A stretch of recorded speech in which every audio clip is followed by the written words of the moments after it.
The land of Canaan stretched beneath a sky of bronze. The sun beat down mercilessly upon the goat-hair tents that rose like dark stains against the endless horizon. In one of those tents lived a man who had heard the voice of God. His name was Abram, and he had left everything he knew, his homeland of Ur of the Chaldeans, his family, his roots, to follow a promise that seemed impossible. God had told him that his descendants would be as numerous as the stars in the sky, as countless as the sand by the sea. But there was a problem. His wife could not bear children. Her name was Sarai, and her womb remained closed year after year. Sarai felt that emptiness like an open wound that never healed. Every new moon was a reminder of her failure. Every celebration where other women proudly showed off their babies was a dagger thrust into her heart. Abram loved her with all his soul, but love could not fill empty arms, could not silence the cry that never came, could not turn barrenness into life. The nights were long in that tent. Sarai would stare at the dark canvas ceiling and wonder if God would truly keep his promise, or if she would die without ever knowing the blessing of motherhood. The years piled up like stones upon her hope, and then, in a moment of absolute desperation, she made a decision that would alter the course of human history forever. She had an Egyptian servant. Her name was Hagar. She had come to Abram's household years before, probably as part of the entourage that Pharaoh had given him when Sarai stayed in his palace during the famine that struck Canaan. Hagar was young, strong, with bronze skin from the Nile Delta and dark eyes of someone who had grown up in the shadow of the pyramids. She was fertile. That was all that mattered in that moment. Sarai watched her as she performed her daily tasks, and a plan began to form in her mind, tortured by desperation. Sarai looked at her one day with calculating eyes, eyes that had wept too many tears, eyes that could wait no longer, and she spoke the words that would seal the destiny of generations to come. "Since the Lord has prevented me from having children," she told her husband, her voice trembling between pleading and determination, "go to my servant. Perhaps through her I can have children." Abram listened in silence. He could see the pain in her eyes, the urgency in her trembling hands, the wavering faith seeking any path to fulfill the divine promise. 10 years had already passed since they arrived in Canaan. 10 years of waiting, 10 years of promises that had not materialized. Abram reached out and took Sarai's hand. He said nothing, but his silence was consent. And that night, in the tent that smelled of incense and goat's wool, Hagar conceived in her womb the firstborn of Abraham. But what should have been cause for celebration would very soon become the beginning of a conflict that would last for millennia. Hagar felt life growing inside her, the morning sickness, the unexplainable fatigue, the tenderness in her breasts. All the signs that Sarai had longed to experience for decades were now blossoming in her servant's body. And something changed in Hagar's gaze, a spark of pride, a flash of superiority. She began to look at Sarai with barely concealed contempt. She, the Egyptian slave, was carrying in her womb what the mistress of the house had been unable to produce in her entire life. She, the foreigner with no lineage or inheritance, was giving Abram what his lawful wife had denied him for decades of barren marriage. Arrogance settled into her heart like a coiled serpent, venomous and patient, waiting for the moment to strike. And Sarai noticed every condescending gesture, every sideways glance laden with disdain, every silence that screamed louder than words. The tension in that tent household became so thick it could be cut with a knife. Sarai went to her husband with her face hardened by rage. "May the wrong done to me be upon you," she said. "I myself gave my servant into your arms, and now that she sees she is pregnant, she looks at me with contempt. May the Lord judge between you and me." Abram, caught between two women and a divine promise he did not yet fully understand, responded with words that would seal Hagar's first exile. "Your servant is in your hands," he said. "Do with her as you see fit." And Sarai did. She treated her so harshly that Hagar fled. The desert opened before her like a hungry mouth ready to devour her. Hagar ran without looking back. She ran with her swollen belly beating against her legs. She ran until her feet bled against the stones of the path. She ran until the sun burned her skin and thirst cracked her lips. She ran until she could not take another step. And then, beside a spring of water on the road to Shur, she stopped. She let herself fall onto the hot sand. She was alone in the middle of the desert's immensity. She was pregnant with a child who might never be born. She was lost, without destination, without hope, without a future. But she was not abandoned, because someone was watching her from a place beyond the visible sky. The angel of the Lord found her there, and the first words he spoke were not of reproach, but of recognition. "Hagar, servant of Sarai, where have you come from and where are you going?" She answered with the naked truth of her pain. "I am running away from my mistress Sarai." The angel did not condemn her, he did not judge her, but he gave her a command that must have seemed impossible. "Return to your mistress and submit to her." And before Hagar could protest, the angel added a promise that made the desert air tremble. "I will multiply your descendants so much that they will be too numerous to count." Hagar listened with eyes wide open. The angel continued, "You have conceived and will give birth to a son. You shall name him Ishmael, for the Lord has heard your affliction." Ishmael. The name meant exactly that. God hears. In the midst of her flight, in the midst of her desperation, in the midst of her absolute solitude, God had inclined his ear toward that Egyptian slave whom the world considered insignificant. But the promise came accompanied by an unsettling prophecy. He will be a wild donkey of a man. His hand will be against everyone, and everyone's hand against him, and he will live in hostility toward all his brothers. Hagar lifted her gaze toward the sky, and in that moment she understood something that very few human beings have ever understood. She had seen God, and God had seen her. "You are El Roi," she whispered, "the God who sees me," because she had seen the one who sees her, and that well in the middle of the desert received a name that would remain engraved in the memory of generations.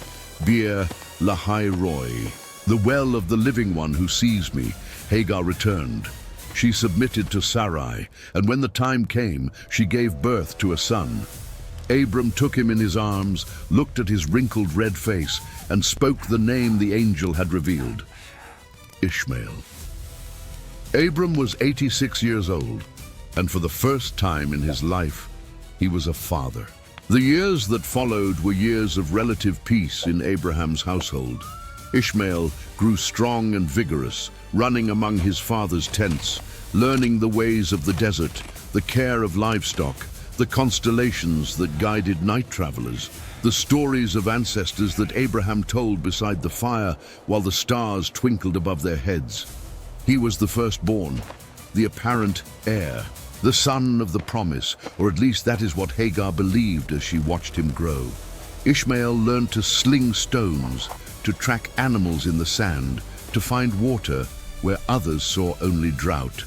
His father loved him with the intensity of someone who had waited an entire lifetime to speak the word Father. But God had other plans, plans that no one in that tent could imagine.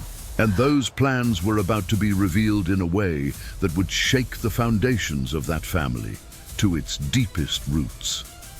13 years after Ishmael's birth, when the boy was almost a man, God appeared to Abram and established with him an eternal covenant that would change everything. He changed his name in a way that revealed his destiny. He would no longer be Abram, meaning exalted father, but Abraham, father of multitudes. And Sarai also received a new name laden with promise. She would no longer be Sarai, but Sarah, meaning princess. But the most extraordinary thing, the most impossible, the most absurd from any human standpoint, came next. "Sarah, your wife, will bear you a son," declared the divine voice, "and you will call him Isaac." Abraham fell on his face to the dusty ground, and he laughed. It was not a laugh of joy, it was a laugh of disbelief. He was 99 years old. Sarah was 90. She had stopped menstruating decades ago. The idea that she could conceive was more than improbable. It was impossible. It was ridiculous. But Abraham thought of Ishmael, of his firstborn, of the boy he had raised for 13 years with all the love in his heart, of the son who ran to embrace him every time he returned from inspecting the flocks, of the young man who looked at him with admiration when he told the stories of how God had called him from Ur of the Chaldeans. And he pleaded with God with all the intensity of a father who fears losing what he loves most. If only Ishmael might live under your blessing. If only he too might be blessed. If only he would not be forgotten. The divine response was precise, definitive, irrevocable. "As for Ishmael, I have heard you. I will bless him and make him fruitful and multiply him greatly. He will father 12 princes, and I will make him into a great nation. But my covenant, my eternal promise, the spiritual inheritance that will pass from generation to generation, that I will establish with Isaac, whom Sarah will bear to you by this time next year."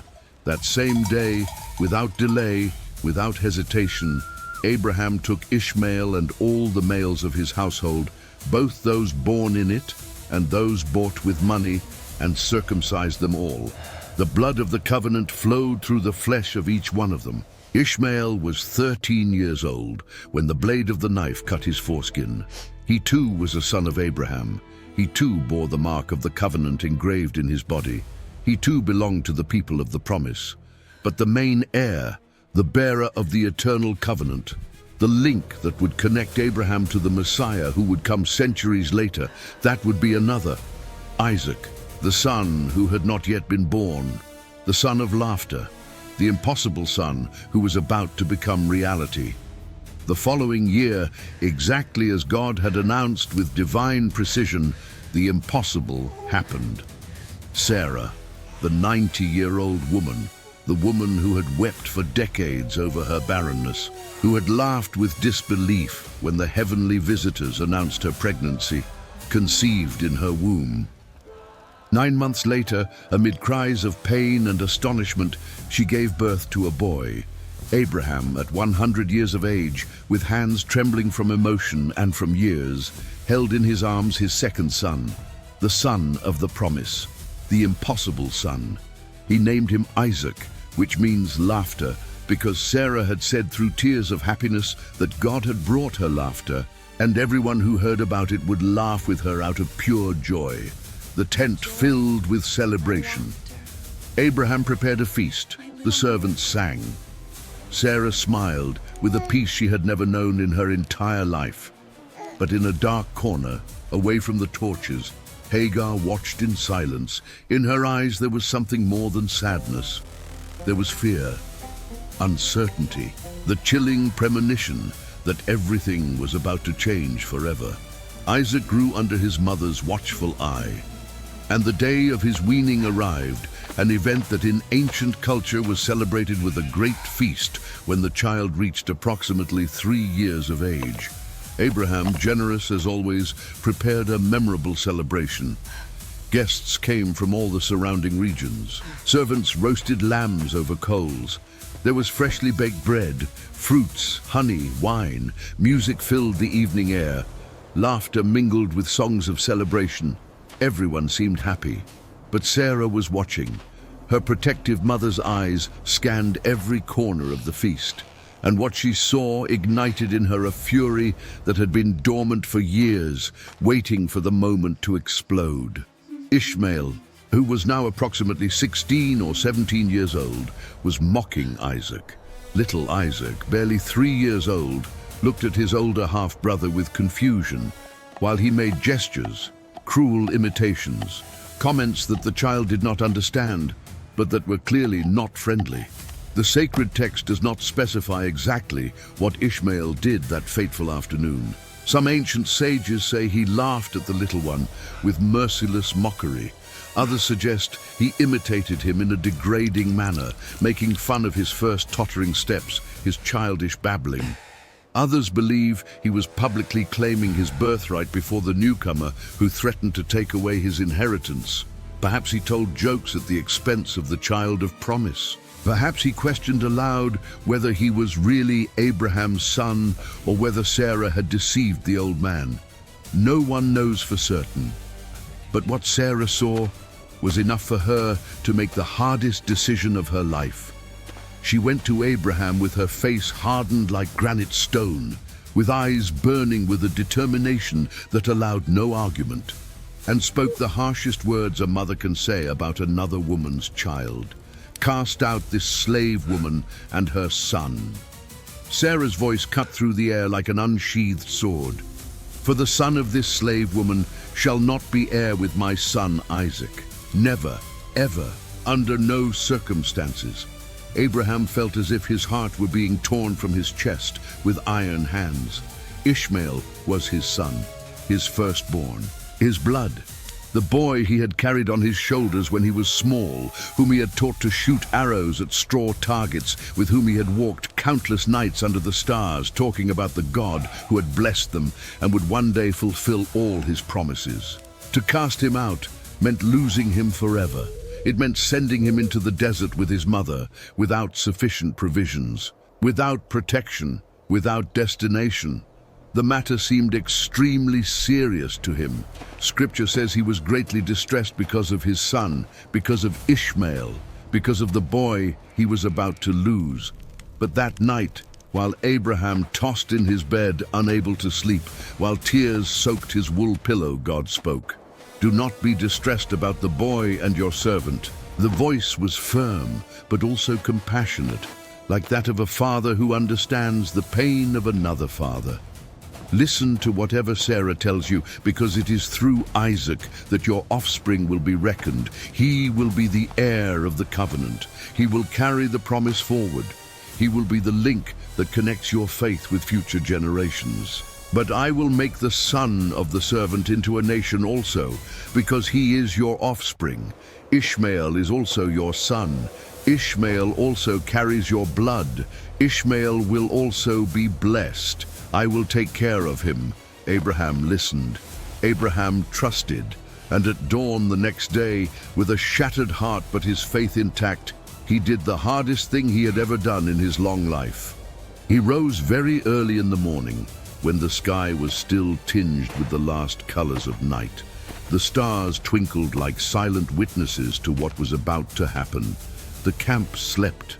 The only sounds were the distant bleating of a sheep and the crackling of the dying embers from the night's fire. Abraham walked toward the supply tent with heavy steps. He took bread, not much. A round loaf that would barely last a few days. He took a skin of water, just one skin. Then he walked toward the tent where Hagar and Ishmael slept. He stopped at the entrance. He took a deep breath, and he went in. Hagar opened her eyes and looked at him. Her pupils already knew. There was no need for many words. The silence between them said everything. Abraham placed the provisions on her shoulder, the bread and the skin of water that barely weighed anything but represented everything they would have to survive. He handed over Ishmael, who had awakened with the movement and was looking at his father with confused eyes, still half asleep, not understanding why they were waking him before dawn, and he sent her away. That word in Hebrew, shalach, means to release, to send, to let go. Abraham released them, he sent them, he let them go. There was no farewell embrace between father and son. There were no promises of reunion. There were no explanations that could soften the brutal blow of that separation. Hagar took Ishmael's hand and walked toward the tent opening. Ishmael looked back one last time. His adolescent eyes sought those of his father. There was confusion in them, pain, the mute question of why. Abraham held that gaze for an instant that seemed to last an eternity. He wanted to run to him. He wanted to embrace him. He wanted to tell him that he loved him, that he would always love him, that God would take care of him. But the words would not come. And then Ishmael disappeared into the gray gloom of dawn. He was gone. Abraham's firstborn son was gone. Hagar walked. She walked without direction because she literally had nowhere to go. She could not return to Egypt. Her homeland was too far away, and she did not know the way. She could not seek refuge in any nearby city. She was an expelled slave with no resources or protection. The wilderness of Beersheba stretched before her like an endless ocean of sand, stones, and death. The sun began to rise on the horizon, first as a red line, then as a disk of fire that promised merciless heat. Ishmael walked beside her in absolute silence, but she could feel his confusion, his pain, his rage boiling beneath the surface. They had been cast out like unwanted animals, thrown out of the only home they knew, abandoned to their fate in the middle of absolute nothingness. The desert does not forgive mistakes. The desert has no compassion for the weak, and they were more alone than ever. The first day passed, dragging beneath the merciless sun, and the second as well. The bread ran out too soon. The water in the skin diminished with every desperate swallow. Hagar rationed every drop as if it were liquid gold, but she knew in the depths of her heart that it would not be enough. The desert is relentless. The desert does not negotiate. The desert slowly kills those who dare to challenge it without preparation. And they were completely alone, without camels, without a guide, without hope.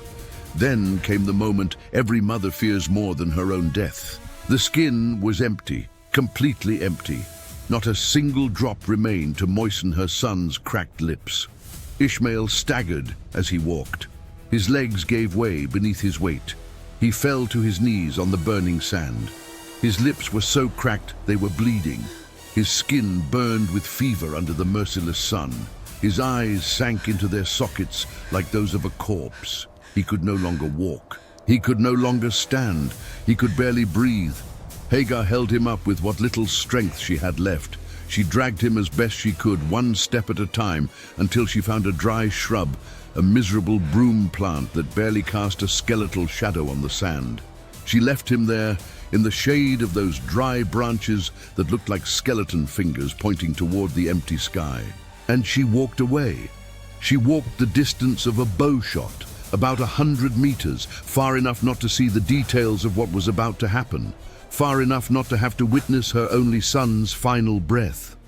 She sat on the hot sand. She buried her face between her knees, and she spoke the most heartbreaking words a mother can utter, words no mother should ever have to say. I cannot watch the boy die. The silence of the desert was absolute, heavy, suffocating. The wind had stopped blowing entirely. Not even insects dared break that deathly stillness that had taken hold of the world. The sun fell vertically on the sand, making everything gleam with a white, blinding light.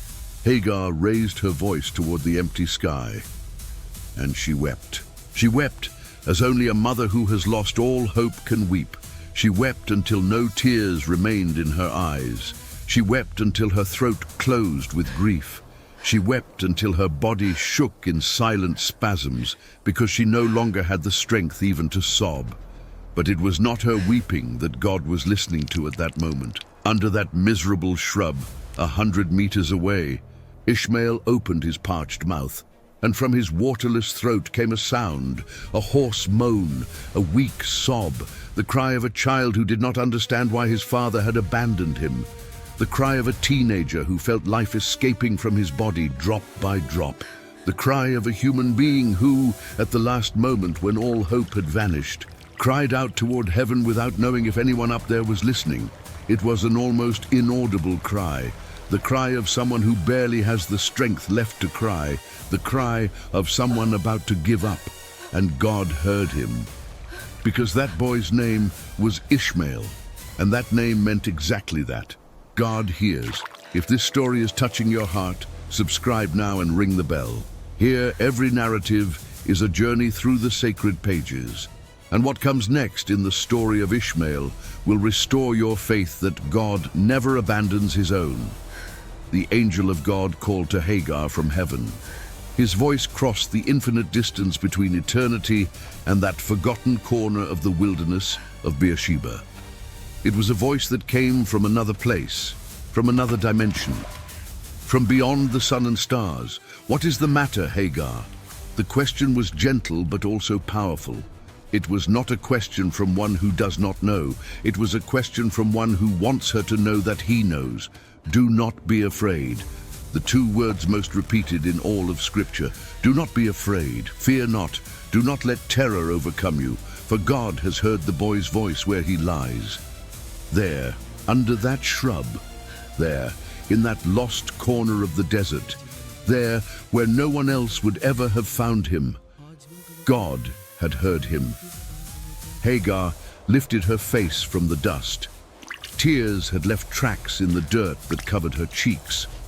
Her reddened eyes searched the sky, trying to see where that voice was coming from. The voice continued with authority and tenderness intertwined. "Get up, lift the boy, take him by the hand, for I will make him into a great nation." And then the miracle that would change everything happened. God opened Hagar's eyes, and she saw what she had not seen before, though it was right in front of her: a well, a spring of fresh water bubbling from the earth. It had been there the whole time, perhaps just a few meters from where she had sat down to weep, waiting to be discovered. But pain had blinded her vision, desperation had darkened her perception. The terror of watching her son die had closed her eyes to everything else. Until God intervened, until God opened her eyes, until God showed her that salvation was infinitely closer than she had ever imagined. The water had been there all along. She just needed someone to open her eyes to see it. Hagar sprang to her feet. She ran toward the well on legs that barely held her up. She took the empty skin that hung from her shoulder like a reminder of her failure. She plunged it into that fresh, crystalline, miraculous water. The liquid filled the leather container with a sound that was like celestial music. And she ran back toward the shrub where she had left her dying son. Every step was a prayer. Every meter covered was a plea. Please let him be alive. Please don't let it be too late. Please. Ishmael lay motionless under the shade of the shrub. His chest barely moved. His eyes were closed. For a terrible instant, an instant that lasted an eternity, Hagar thought she had arrived too late. That while she ran toward the well, while she filled the skin, while she ran back, her son had breathed his last. She fell to her knees beside him. She touched his burning forehead. And then she saw that his lips were moving slightly. He was alive. He was still alive. A thread of life still connected him to this world. Hagar lifted her son's head with trembling hands. She brought the skin full of fresh water to his cracked, bleeding lips. And the water began to flow. Ishmael coughed. The liquid spilled down his chin, but then he swallowed, and he drank more. The water went down his throat like liquid life, like liquid hope, like liquid miracle. His eyes opened slowly, as if awakening from a dream he never expected to wake from. And the first thing he saw was his mother's face, bathed in tears. But this time tears of uncontainable joy. They were alive. Both of them were alive. God had saved them. Scripture says something beautiful after that moment of rescue. God was with the boy. He did not just save him once and then abandon him. God remained with him. God walked beside him. God guided him through the dunes and dry valleys. And the boy grew. The wilderness of Paran became his permanent home. The sand dunes became his school of life. The starry skies became his roof every night. Ishmael learned to survive where others would have perished without remedy. He learned to find water where others saw only deadly drought. He learned to read the signs of the wind, the tracks of animals, the secrets that the desert reveals only to those who have patience to listen. He learned to hunt gazelles and hares with a skill that seemed supernatural. He became an archer, the best archer in the entire region. His arrows never missed. His aim was legendary among the nomadic tribes that crossed those lands. The boy who had wept under a shrub, awaiting death. The teenager abandoned by his father. The young man who had felt death's claw closing around his throat had transformed into a formidable man. A warrior who knew no fear. A hunter who provided for his family. A leader who inspired respect. The desert that had nearly killed him now belonged to him. Every grain of sand knew his name. Every night star lit his way. Hagar never forgot where they came from or what they had survived. That experience in the wilderness of Beersheba remained engraved in her memory like a sacred scar that reminded her every day that God sees the forgotten. And when the time came to find a wife for her now adult son, she looked toward her homeland with nostalgia and determination. Toward Egypt, the land of pharaohs and pyramids, the land of the majestic Nile, the land from which she herself had been taken years before to serve as a slave in a foreign household. And from there she brought a worthy woman for Ishmael, an Egyptian like herself, a strong and beautiful woman, a survivor who understood in the depths of her being what it meant to start over in the middle of nothing. The years passed like sand through fingers. Ishmael had children with his Egyptian wife, many children, 12 to be exact, exactly the number God had prophesied to Abraham decades before, and each of those 12 sons became a prince of his own tribe, just as had been announced. Nebaioth, the firstborn, strong and brave like his father. Kedar, whose descendants would be famous throughout the ancient world for their invincible archers. Adbeel, Mibsam, Mishma, Duma, Massa Hadad, Tema, Jetur, Naphish, and Kedema, the last of the 12. 12 princes, 12 tribes, 12 pillars of a nation that stretched from Havilah to Shur, from the borders of Egypt to the frontiers of Assyria. The promise the angel had made beside the well in the wilderness of Beersheba was being fulfilled before everyone's eyes. I will multiply your descendants so much that they will be too numerous to count. The promise God had confirmed to Abraham was materializing generation after generation. I will make him into a great nation. Ishmael was not the son of the spiritual promise. The eternal covenant had been established with Isaac, but Ishmael was also Abraham's son. Ishmael also carried the patriarch's blood in his veins, and God had not forgotten his cry under that miserable shrub. God never forgets those who cry out to him. God always hears. Meanwhile, in the land of Canaan, far from the wilderness of Paran, Isaac was also growing under divine blessing. He too married a beautiful woman named Rebekah. He too had children after years of barrenness, because Rebekah was also barren at first, like her mother-in-law Sarah. Jacob and Esau were born as twins who fought even inside their mother's womb. History repeated itself in mysterious and fascinating ways. Brothers in conflict, firstborns stripped of their inheritance, promises passing from one generation to another along paths no human being could have predicted. The families of Isaac and Ishmael grew in parallel, each fulfilling the destiny God had traced for them since before the beginning of time. Abraham aged with each passing season. His hair had turned white as the snow on distant mountains, his back bent under the weight of more than 170 years of life. His hands trembled when he took his staff to walk through the camp, but his eyes still shone with the unshakable faith that had sustained him for more than a century of walking with God.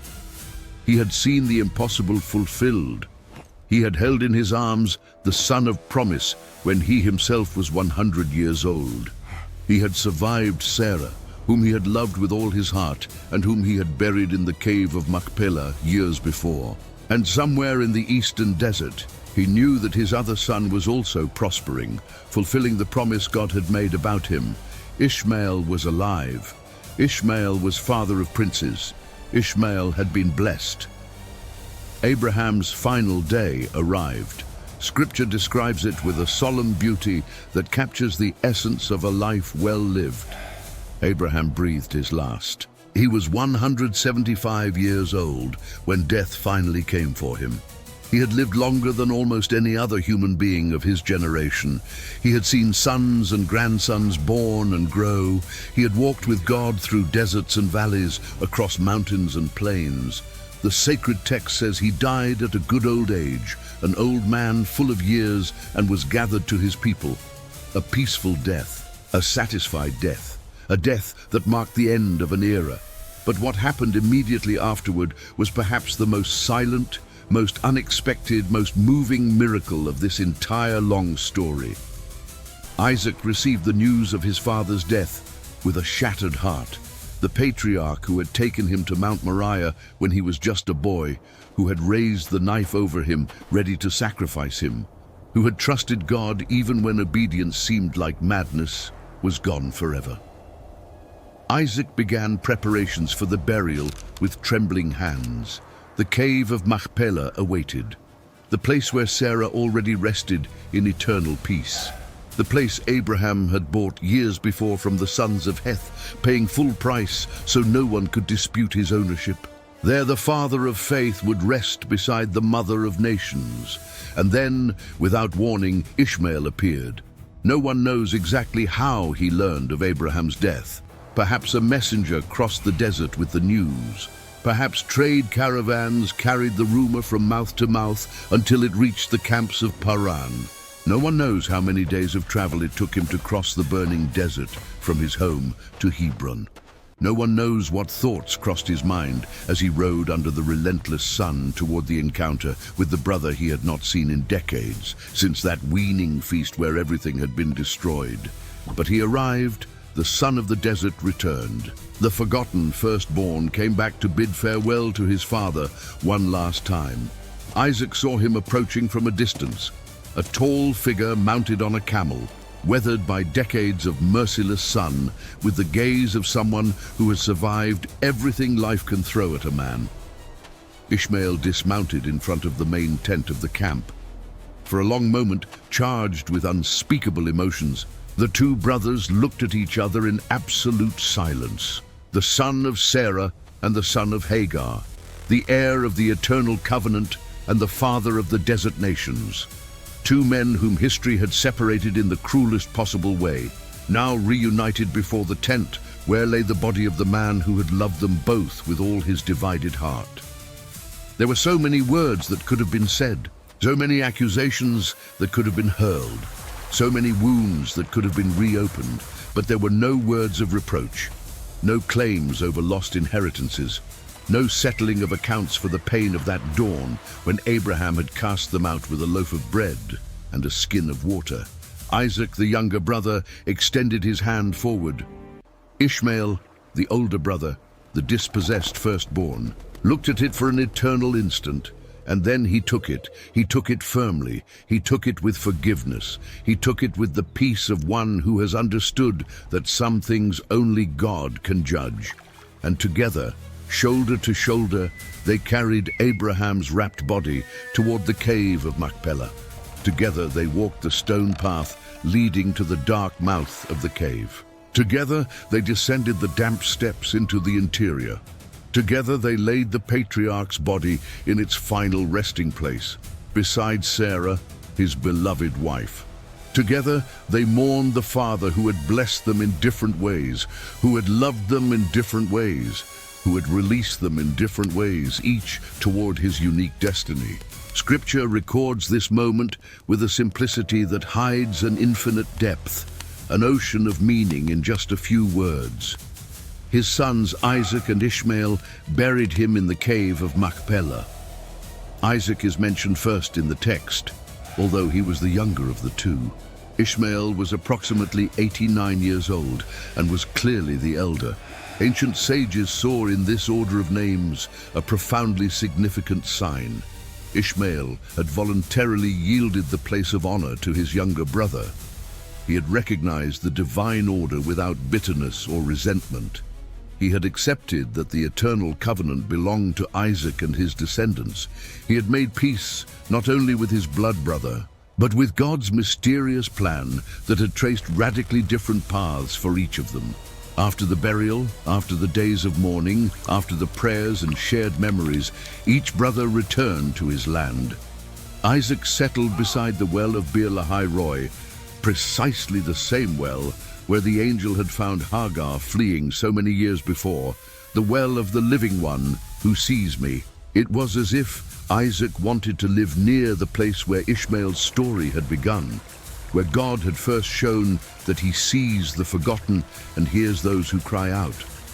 Ishmael returned to the wilderness of Paran, to his goat hair tents, to his 12 sons who were now men with families of their own, to the nation that continued growing among the golden dunes. Ishmael lived 137 years, longer even than his brother Isaac, who would die at 180.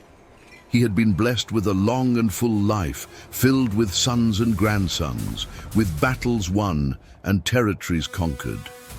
Scripture says he breathed his last and died, and was gathered to his people. He died in peace. He died surrounded by his own. He died knowing that God had fulfilled every promise he had made about him when he was just a dying teenager under a dry shrub. His descendants settled from Havilah to Shur in hostility toward all their brothers, just as the angel had prophesied so many years before beside that spring on the road to Shur. The prophecy had been fulfilled to the last letter, but Ishmael's story did not end with his physical death. His 12 sons fathered tribes that multiplied exponentially like the sand of the sea and the stars of heaven. From Kedar arose legendary warriors whose bows were feared throughout the Middle East. From Nebaioth came shrewd merchants who controlled the desert routes and moved caravans of spices and silks. From each of the 12 princes sprang a powerful lineage that would mark the history of the ancient world in ways we still feel today. And centuries later, millennia later, the descendants of Ishmael would still populate the deserts of Arabia.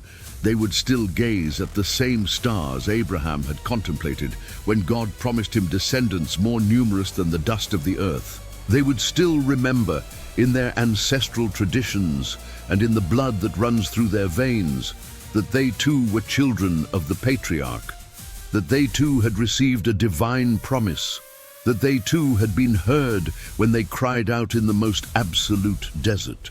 The conflict between the children of Isaac and the children of Ishmael would continue through the ages to this very day. The sands of the Middle East would witness endless wars, broken alliances, impossible peace treaties, hatred inherited from generation to generation. But in the beginning, beside Abraham's tomb, there was a moment of perfect reconciliation, a sacred instant when two brothers chose love over resentment, forgiveness over revenge. A blink in eternity that proved healing is possible, that the deepest wounds can close, that the most broken hearts can beat together again. Ishmael. The name echoes through the centuries like an eternal reminder: God hears. That is what his name means. And God heard him. He heard him when he cried in his fugitive mother's womb beside that spring on the road to Shur. He heard him when he lay dying under a dry shrub in the wilderness of Beersheba with cracked lips and a shattered heart. He heard him when he built his nation among the dunes with effort and perseverance.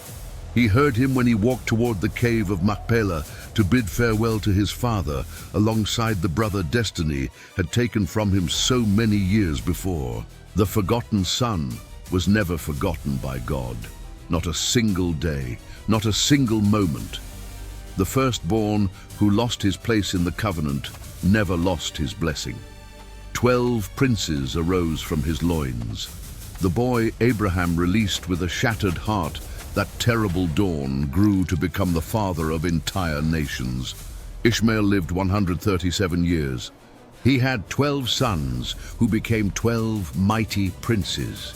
His descendants populated the deserts from Havilah to Shur, and his blood runs today through the veins of hundreds of millions of human beings. But perhaps the most extraordinary thing was not his impressive earthly legacy. It was that final moment, that moment of pure grace, when Isaac and Ishmael walked together toward the cave of Machpelah to bury their father Abraham.